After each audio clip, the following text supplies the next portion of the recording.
Hello crafty friends, this is the Papered Chef here. In today's video, I'd like to show you 12 projects I created using the Painted Seasons Designer Series paper and 3 coordinating stamp sets. Here is the paper, once again, and I've done many videos on projects using this paper, and I'll make sure that at the end of this, I will put them all in a playlist on YouTube, that way you can find them easily, because along the way, I'll explain which ones I've done full tutorials on. This paper is free when you spend $50 or more at my store by March 31st, 2019. This stamp set and a pack of paper is one of the things you can earn when you spend $100. So you get the paper and this coordinating stamp set for free during celebration. So this is what's called like a distinctive stamping, meaning that you stamp it and it looks like you've done all the shading and coloring, and I'm going to show you results of this stamp set. Okay. Also, I used Part of My Story, another free stamp set you can earn when you spend $50 or more. Sorry for making so much noise. And a couple of my sentiments came from Lasting Lily, which is one of the free items you can earn when you spend $100. And this is, I used a couple of the sentiments from here, and you're going to get to see them. Okay, so let's start out with this cute little box, and I'm just going to give you a teaser. I'm going to show you how to make this box at the end of the video. So my first project is a box, and you're just going to make it with a scoreboard, and I used this free ribbon, which is no longer available, but organdy ribbon, and the lid fits very snugly onto the top, and that's because I just made it slightly larger than the bottom, and we're using cardstock, and this is double-sided paper. Okay, so I will show you how to make this box at the end. Okay, next I want to show you what's called a wood crate, and this tiny little die is so cute by Stampin' Up. And I'm going to show you that die and what it looks like. So you have to get, you get the die. I just keep them on these magnetic sheets. So let me just show you what it comes with. So these are not part of that set. So this set comes with the wood crate and these little shapes that go along with a woodward stamp set. So you cut this out twice, and you have to make sure that the paper is the same way. So like if I cut it out twice, I have to cut 2 with this side up. And then I just fold it, and the score lines are already there for you. Okay, and then you just take 2 of them and you put them together. This is just an extra one I have. That's why I didn't make it yet, because I needed one more. Okay, and then here's the result of that. So there's the autumn paper.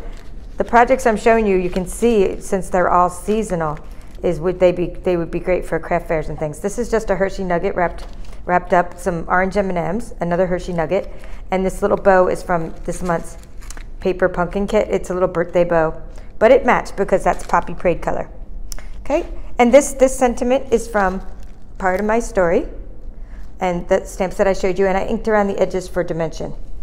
Okay, let's leave that there, and I'll show you the next project using the Painted Seasons. So for this project, I used our little clear tiny treat boxes from Stampin' Up, and again, that same story label, I used the story label punch, I'm sorry, but that's one of the coordinating projects. It's Part of My Story again, and you just take Designer Series paper, and you just put it around the box. I did glue it on the bottom. And here's that stamp. Very photorealistic. It's just, all I did was stamp it with Grapefruit Grove, and it looks like I've done all this work. And I didn't do any work to this. It's the way the stamps are designed, especially Stampin' Up designed them to make them look like realistic, not photorealistic, realistic with the shading. Okay, and then inside this little clear treat box, little Toblerone chocolates, and there's 4 of those and a matching Hershey nugget. I didn't make any separate Hershey nugget treats for this project, right now. I did actually, but I've already given them away. So I just, along the way, I just had any extra papers I had, and I wrapped the little nuggets to match the different projects. Okay. Okay, now these little guys are called, I just call them Ghirardelli chocolate holders. And I did a whole video on YouTube on how to make these. It's very easy paper folding. And then I did a class on Skillshare, which was like about maybe 45 minutes long, where I actually went into the details of how to cut the paper, how to fold it, and how to stamp it. Okay, so there's like a whole class on this. If you want to watch the video on YouTube, I'll link to it. But if you want to do a whole class on every part of this, like the stamping as well. Okay, these are just cute little pockets. And you start out with a 6x6 piece of paper, and you just fold it. It's very, very easy to make. I can't believe it took me so long to find out about this. I went to an event and someone traded me and swapped me some things, and I said, oh, that's perfect. I have to figure out how they made that. Okay, again, these sentiments are from The Lasting Lily. Okay, I'm just tilting it in case the light. So I ran out of Ghirardellis and I started using these Cadbury because they fit too. But Hershey Nuggets didn't fit in here because they're too fat. So you need kind of a long, kind of flat chocolate like that. And I've already given some of these away. It doesn't matter what season they are because someone can eat the chocolate and they can even like save the little pocket. So it's nice to give paper crafting gifts which are edible also and useful in that the recipient can even reuse the packaging. Okay. Next I want to show you these mini coffee cups. I love these dies. I've been using them for maybe a few years now. They're from the Stamp Doctor. Okay, and these dies just, they make the coffee cup curve in such a way. I'm going to take them out of the package and I'll link to these too later, okay?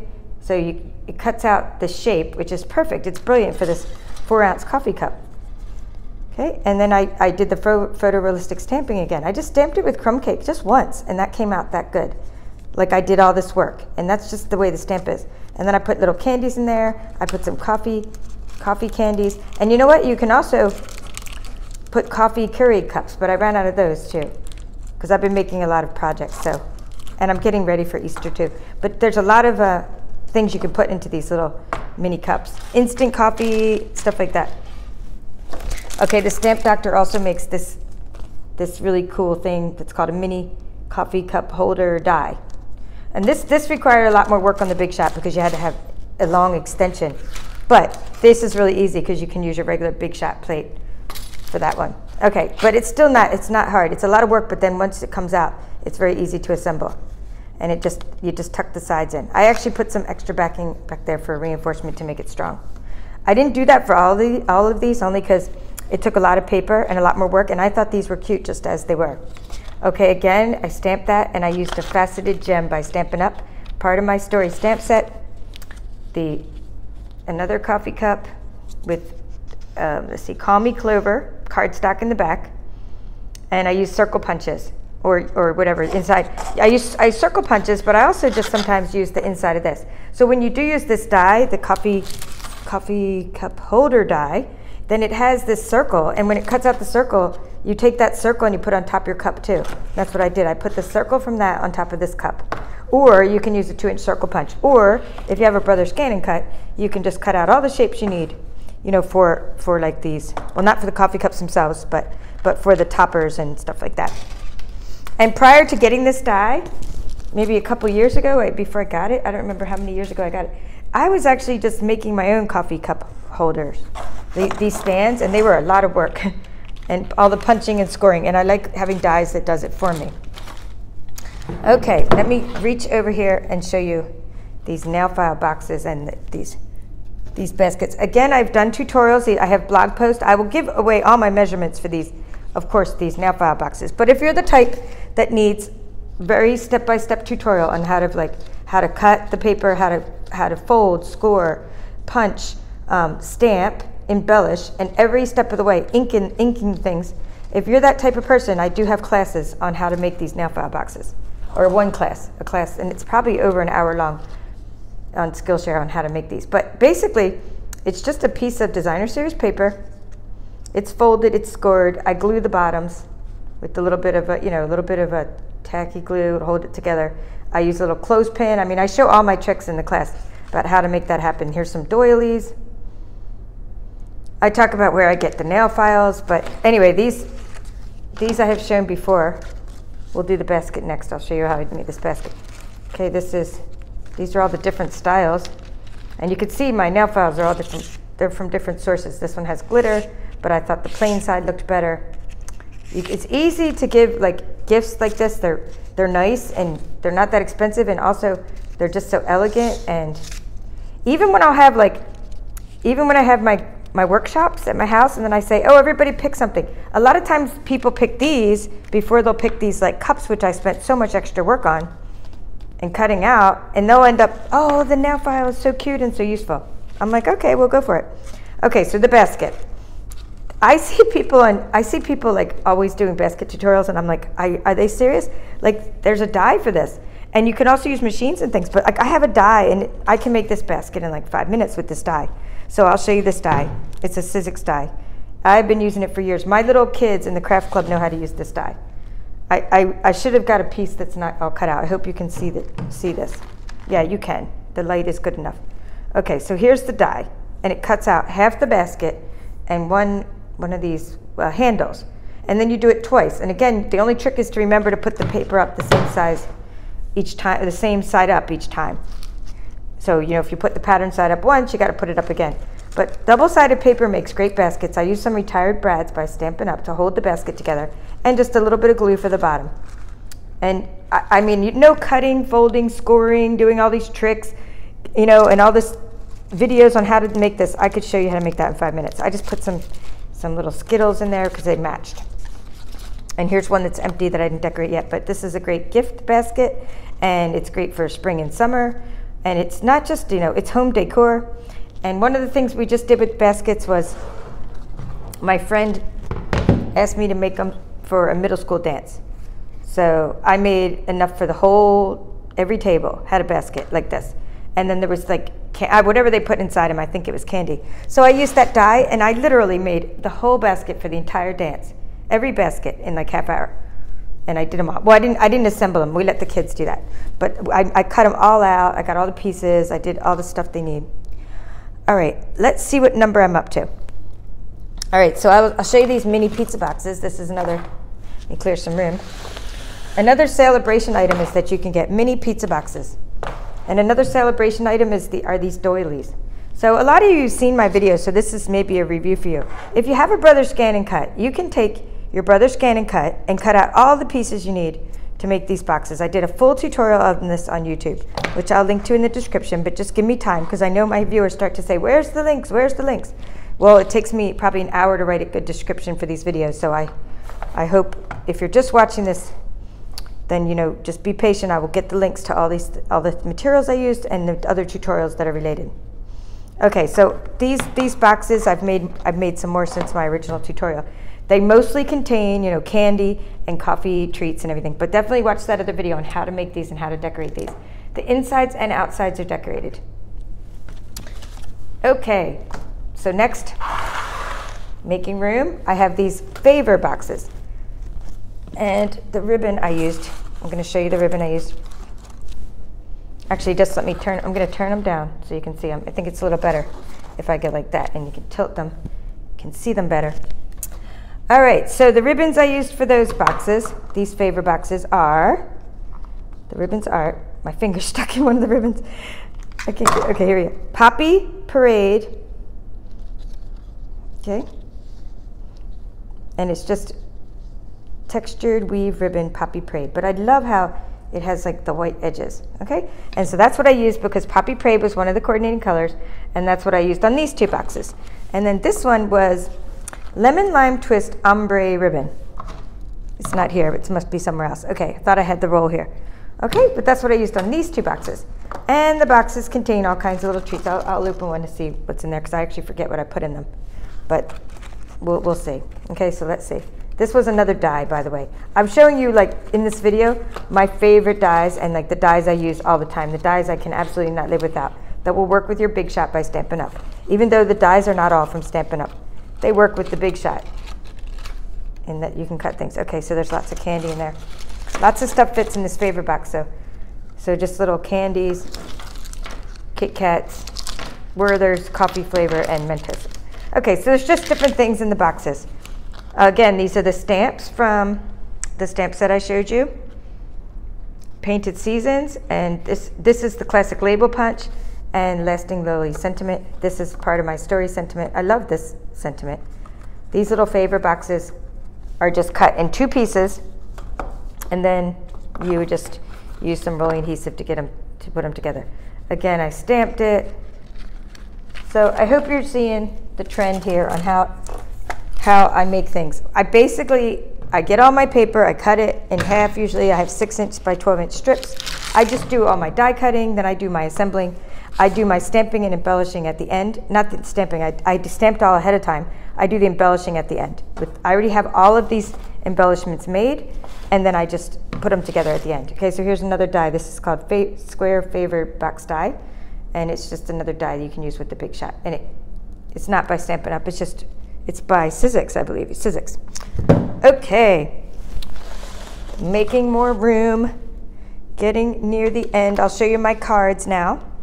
Okay, so I wanted to make some cards to coordinate with this Painted Seasons, especially because my friends are asking me for cards all the time, and can you make me some cards? And I mean, I sell cards, and I also get asked to make cards for friends, and we do a lot of trading as well. All right, so here are the four. What I wanted to do is I did a card for each season. That's what I was trying to do with each paper. And at first, to tell you the truth, and I always keep it real with my viewers, I'm like, this paper is so busy. Like, what am I going to do with that besides boxes and baskets and 3D items, right? Like, how to use it on a card. So I just, I just figured it out. It was all about layering. So you got the busy part in the background, but when you put some solid pieces in front of the busy part, then it's not so busy anymore. So that's what you have to do with this busy paper. You have to put a couple layers of something solid to get your eyes off of that, just busyness. But it's very pretty for boxes and things, but I actually think it came out good for a card too, but I didn't even imagine it would. And I'm kind of happy with how these came out. So what the backgrounds are for these two cards are, this is Grapefruit Grove. It's the cardstock Grapefruit Grove. I actually ordered more of this because I love the color, and it's also like great for card bases, meaning you don't have to line it with white inside, which you can just write right inside it. A lot of the card bases are too dark, and you have to line them with white. Okay, notice how I stamped each one of them. This is stamping twice, so I stamped it once, it was very dark, and then I stamped it again, and it came out much lighter. And that's the way I liked it. And I cut it out with the circle punch. I also tried cutting these with the ScanNCut, and I had varying degrees of success. And I think I have one to show you, because my viewers, a lot of my viewers have that. Okay, so there are the four cards. I'm pretty sure they're all plain inside. These two are made of Mango Melody, which is the card base. So I really like how these coordinating colors came out, and this is just some lemon lime twist ribbon. This is just a little embellishment I had from my coffee cup dies. It was just this little flourish. I said, oh, I'm not going to use it on that project. I'll just use it on this. And the Poppy Parade. And I just popped this up with dimensionals, and I inked around the edges, which you're going to see a lot on my projects. I just ink around the edges, usually with lemon lime twist or Grapefruit Grove, some kind of light color. And that's how I come up with that dimension. Okay, one more project, and then I go back and show you the box. How to make that box. So please stick around. You want to see how to make that box. This is a die. I'm dropping things. Okay, these are little dies for your Hershey Miniatures. So let's just open one. I used the little bows from the Paper Pumpkin kit. These are Hershey Miniatures. These little bows are just little decorations I had in my Paper Pumpkin kit this month, the birthday kit. So they kind of hold, yeah, this one's holding it together because I put a little bit of foam adhesive on. I don't want to rip it, but I definitely want to show you how the inside of these are each kind of colored with paper which coordinates. Okay, that one, it might be hard to open without ripping, but you get the idea. Sometimes I used one side of the paper and sometimes another. So these are all pretty much sealed. But these cute little boxes are made with this little die, and I have by Stamp Doctor. I think I've shown it before because I'm kind of addicted to it now. I'm doing it with all my papers. I've used it for a few of my different projects. But this is what they come out like. So all the score lines, can you see that? See which one's best. Can you see all the score lines are already done for you? So it cuts it in, it scores it. Again, using the Big Shot machine, but you can use dies from any company with the Stampin' Up! Big Shot machine. And some of my crafty friends got the Big Shot in their starter kit, which was a good idea because the starter kit special, that's a good thing to get with it. See? And it fits a Hershey Miniature. You don't really need to wrap the Hershey Miniature again because it's already so cute, the box is. But I just like to wrap it again because I really like to pay attention to details. And that's how I roll. Okay, so we're going to make some room now, and we're going to create the boxes. Or just, we're going to create one box. But I cut two sets just in case, like I mess up, just so, I'd have without having to reshoot the whole video. Okay, so when you make a box, I recommend using cardstock for the bottom of your box, and I recommend designer series paper for the top of your box. And it doesn't matter what size box you start out with. There is just one trick, that your inside always has to be a smidgen smaller. See, notice that. I cut off literally a smidgen. That is a smidgen, can you see that? So it's just that little bit of extra. It's probably a 1/16 of an inch if you want to measure it. And if you have a Brother ScanNCut, you can cut your box lid slightly smaller than your box lid slightly bigger than your base, and that's what you'll have that smidgen. Okay, so now it's very easy to make a box. You're going to take your scoreboard, and you're going to score the same distance around all the edges. So in this case, I don't want to do math and go like 5 inch over here, 1 inch. I just turn it, is what I do. I just go to 1 inch, and I score. We're using my score tool, and I just turn. I turn and do 1 inch. That way I don't have to go, counting backwards from this side. Plus, I get an even box every time. Okay, so I'm scoring 1 inch all around. Okay, for the lid, I'm scoring 1 inch all around. Doesn't matter which side you start with first. 1 inch all around. It's good to have, if you're going to be sealing your boxes with glue, then it's good to have some clothespins to help them stay together while they dry. Okay, so now we're going to take this, I scored it, and we're going to fold it. It's good if you have a bone folder, if not, just fold it with your hands. Okay, fold all the edges. Okay, and then you're going to do that to the lid. Fold along the score lines. Okay, the trick to making boxes. Okay, I did have scissors. Here we go. Okay, so the trick to making boxes is just what's called mitering. So I like to just say, I just like to hold it there and make the lines like right here and here and here. It's kind of like the letter H, but I just go like this. First, I'm just going to make the cuts just to show you before we do any triangles. Okay, I'm just making the cuts. I'm going to do that on the top. Okay, so now we have just one line cut. But now, the reason, so it's better that let me just do it to the side and then I'll just tell you why we're mitering. It's easier when one side's going to be easier to cut than the other. This one's harder because you can't really see the pattern. Maybe I'm better off with this side. Could I pick a busier pattern for the box, crafty friends? I don't think so. Okay. So, there's a trick. So if I were to just I could just make a box now. However, you see what's going to happen is the top is going to sort of stick out. Okay? Let me show you. Maybe it'd be better this one. See how it sort of sticks out? And then you'd end up trimming it off and doing all kinds of stuff. So it's just better, in the first place, to cut out little tiny triangles. So that's the way I do it. I just cut out little tiny triangles. That way, it has some room. These little flaps have a little bit of room, so now they can tuck in a little bit. They don't stick out of the top. Oh yeah, those triangles are perfect. So that's what I'm doing. And then you can use glue if you want, or you can use, and then if you're going to use glue, I recommend using clothespins to help dry it. Okay, so that's what you got. That's how you do the bottom of the box. Let's get some rolling adhesive, like a little snail here. And all you do now is you're just putting a little bit of adhesive on the flaps. So you're just putting it on these little corner flaps. Okay, but glue does work better, but I'm just using adhesive, and I can always reinforce it later. And what's nice about rolling adhesive is done, done, done, done. As soon as you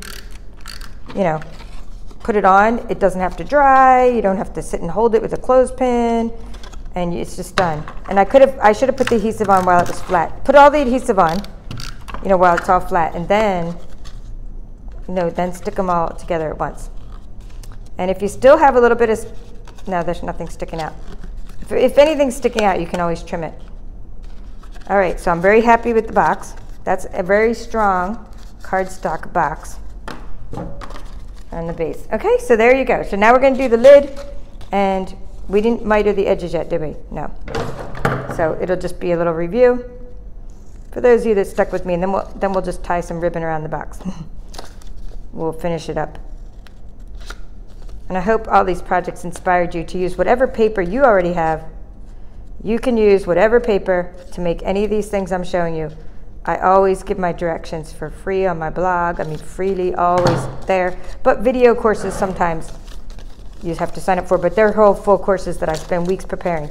But all of my classes, like for as far as measurements, I put all my measurements on my blog. I like to share all my measurements, but some people need more instructions, much more detailed than just seeing measurements. They have to see it all being done step by step. Okay, so there's the box lid. Now you see how I put the adhesive on while it was flat this time? I got smart. Don't ever put adhesive on while half of it's, like, don't put the adhesive on now. Always put it on while it's flat.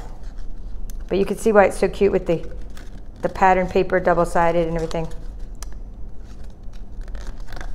Okay, it's so easy to make a box of any size using this technique.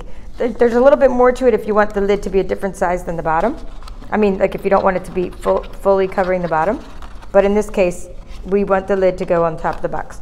Okay, notice how it does fit perfectly on top, and that's because of that little smidgen thing we did earlier, where we made the lid slightly bigger than the bottom. So that's why it fits so snug on there. It's not loose, it fits on there perfectly. Okay, let's get some ribbon around it. So this is how I do it. I don't know how to measure. I mean, I know how to measure, but what I'm saying is I like to take my ribbon. I'm just using this organdy ribbon, which was a celebration item that we ran out of. And I just like to keep it on the roll until I get enough, because inevitably if I don't leave it on the roll, then I end up with like cutting it too soon. So I'm doubling up the ribbon, and I'm going to go around the top to the bottom. Okay, this is just something I learned years ago when I used gift wrapping, and I crisscross those two like that. Okay, on the bottom, crisscross, and then I flip it over, and I have more than enough ribbon. Okay, so I have more than enough, so I'll just cut it now, and then I'll go back and get some from the other side. Okay, so it looks like I'm cutting this side too short, but I'm not, because I have all this extra ribbon on this side. So now we do a little bit of fidgeting on the bottom, where we want to sort of even these out. Or actually, we just take it. We can just do it one more time. That's measuring. We measured the ribbon, but now we're going to do it one more time. It doesn't matter which side I start with. Flip it over, twist it like that. And if you want, you put a little piece of tape on the bottom, but I think it looks good. It looks flush. And I like when I have some semi-translucent ribbon like this to sort of double it up, because it just looks cool. And then I'm just tying a knot through both of them. And then I add my embellishment, and we're good to go. So you just saw how quick it was to make a box, and how the box ribbon with our Stampin' Up! Products coordinates with that. All right. Let's see. Sometimes it's easier just to tie it when I should have made a little bit bigger loops. It's maybe not as easy to tie when they're doubled like that, but you know, it still works.